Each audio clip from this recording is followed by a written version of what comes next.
Good morning from the No Grades classroom, and I'm gonna try to report every day about the stuff that I come in contact with. If not at the end of the day, at least the next morning after I've had time to think about what went on. So yesterday I was conferencing with my students about their midterm grades, and one tip I really want to kind of put out there, and something we have to keep reiterating to kids, especially the older ones, like the ones I teach that are in 11th and 12th grade, who have spent a lot of time playing school for a long time, who are accustomed to sort of providing the world with what they want to hear. And the first thing they go to when you ask them how they're doing is how much work they've completed, whether or not they get it done on time. And the conversation really needs to shift away from productivity and into the depth of understanding.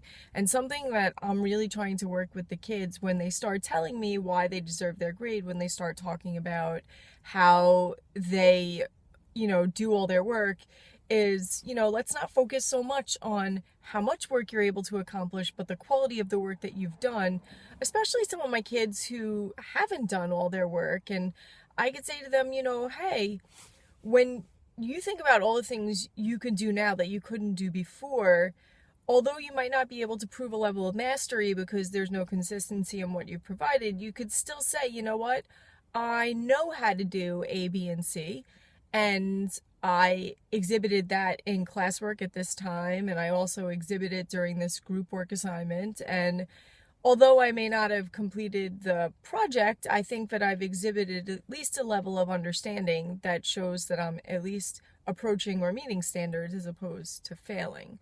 And, I'm like notorious for saying that in my earlier career, failing students was something I was proud of. But now looking back on all of that, I have to say that kids deserve opportunities to see themselves as successful.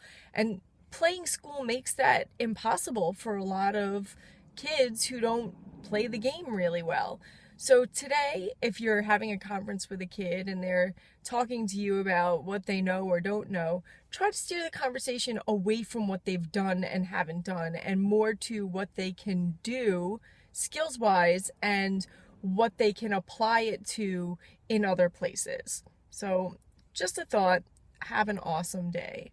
If you have any questions about this video or any stories of your own, either post a video or share your comments. I'd love to hear them.